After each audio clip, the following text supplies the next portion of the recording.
Bien-aimés dans le Seigneur, recevez nos salutations dans le nom de Jésus, notre Seigneur et Sauveur. Prions avant de voir l'enseignement du jour. Père Céleste, merci pour la grâce et la vie. Merci pour ta puissance. Merci pour ta direction. Nous prions que tu nous enseignes encore ta parole maintenant. Merci pour l'exaucement. Au nom glorieux et puissant de Jésus, nous prions. Amen. Le thème d'aujourd'hui, rechercher la qualité et non la quantité. Rechercher la qualité et non la quantité. Juge chapitre 7, versets 3 à 4 et puis verset 7. Publie donc ceci aux oreilles du peuple, que celui qui est craintif et qui a peur s'en retourne et s'éloigne de la montagne de Galade. 22 000 hommes parmi le peuple s'en retournèrent et il en resta 10 000. L'Éternel dit à Gédéon, le peuple est encore trop nombreux, fais-les descendre vers l'eau. Et là, je t'en ferai le triage. Celui dont je te dirai que celui-ci aille avec toi, ira avec toi. Et celui dont je te dirai que celui-ci n'aille pas avec toi, n'ira pas avec toi. Verset 7. Et l'Éternel dit à Gédéon, c'est par les 300 hommes qui ont la paix que je vous sauverai et que je livrerai Madian entre tes mains. Que tout le reste du peuple s'en aille, chacun chez soi. Encore une fois de plus, le thème, rechercher la qualité et non la quantité. Rechercher la qualité et non la quantité. Que sert-il d'avoir 1000 voitures alors qu'aucune de ces voitures n'est en bon état? Encore pire, aucune de ces voitures ne peut se déplacer. Aucune de ces voitures n'est utilisable. Que sert-il?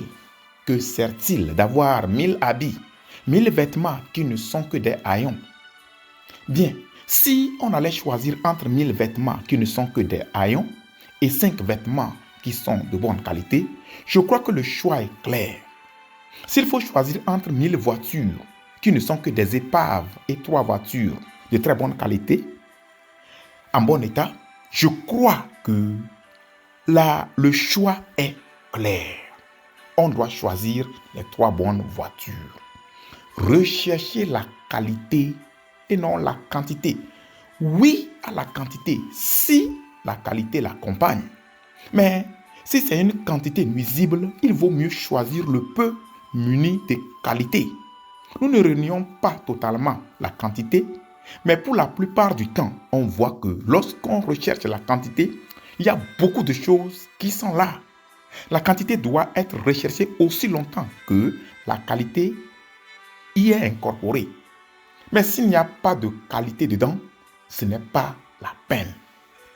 Choisissons la petite quantité dotée de qualité plutôt que de s'emparer d'une grande quantité qui n'a aucune qualité et qui est d'ailleurs nuisible. Réfléchissez-en. Quand Gédéon devait combattre les combats du Seigneur, il a lancé un appel pour le recrutement des soldats. Les gens qui l'ont suivi étaient très nombreux. Le premier dénombrement montre qu'ils étaient 32 000, prêts pour combattre. Le Seigneur, qui sonde les cœurs et les reins, a dit à Gédéon que cette armée était trop nombreuse. C'est la quantité ici, c'est le nombre. Après la sélection faite par Dieu lui-même, cette armée de 32 000 hommes fut réduite à 300 hommes. Et c'est avec les 300 hommes que Gédéon a vaincu le combat. Pensez à cela. Mis à part les 300 hommes, tous les autres qui suivaient là, c'est-à-dire les 31 700, étaient des gens qui augmentaient le nombre seulement. Ils étaient là seulement pour la forme, pour gonfler le nombre. Avec les yeux humains, on croyait que c'était une armée puissante, une grande armée, des gens vigoureux, des gens capables. Mais aux yeux de Dieu, seuls 300 hommes étaient qualifiés. Que le Seigneur nous aide à voir comme le Seigneur voit. Que sert-il d'avoir une église de 1000 membres alors que 10 seulement sont fidèles? Il vaut mieux encore avoir une église de 10 membres consacrés, dédiés à la cause de Dieu, que d'avoir 1000 membres qui gonflent le nombre, qui ont l'apparence de la piété, mais qui renient la force. 1000 membres qui sont assidus au programme de l'église, mais qui sont de véritables pécheurs. Que le Seigneur nous aide à rechercher toujours sa volonté et nous-mêmes à ne pas seulement rechercher l'approbation des hommes, alors que nos vies ne plaisent pas à Dieu. Quand Dieu voulait sauver les gens du temps de Noé, c'est Noé et les membres de sa famille seuls qui furent sauvés de la multitude de l'époque. en tout 8 personnes. Pensez à cela. 1 Pierre 3, 20 nous dit, qui autrefois avait été incrédule lorsque la patience de Dieu se prolongeait au jour de Noé pendant la construction de l'arche, dans laquelle un petit nombre de personnes, c'est-à-dire 8, furent sauvées à travers l'eau. Pour Sodome et Gomorrhe et les villes voisines, on ne connaît pas le dénombrement, mais quand Dieu a détruit ces lieux, ce n'était que Lot et ses 2 filles seules qui furent sauvées. La femme de Lot a fait un peu le trajet, mais elle a été aussi disqualifiée. Tous les autres individus ont été balayés, détruits par le feu divin.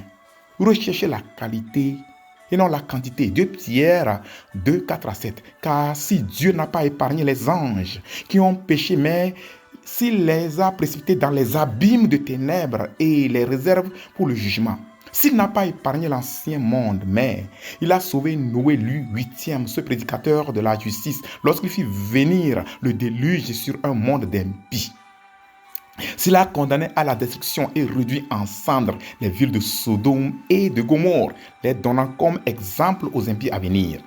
Et s'il a délivré le juste Lot, profondément attristé de la conduite de ces hommes sans frein dans leur dissolution. Bien-aimés, est-ce que Dieu vous voit comme quelqu'un propre, comme quelqu'un de qualité? Est-ce que vous êtes une personne remplie des critères divins ou bien êtes-vous en train de gonfler le nombre des croyants? Que Dieu nous aide à faire sa volonté afin que nous ne soyons pas disqualifiés. Prions. Père Céleste, merci pour la révélation de ta parole. Fais de nous des hommes et des femmes qualifiés à tes yeux, des individus qui te craignent et qui font à tous égards ta volonté. Merci pour l'exaucement. Au nom de Jésus, nous avons prié. Amen. Que le Seigneur vous bénisse.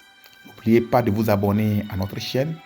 Veuillez souscrire, commenter, liker, partager, activer la cloche de notification pour recevoir nos nouvelles parutions. Envoyez aussi vos suggestions, questions et requêtes de prière. Que Dieu vous bénisse.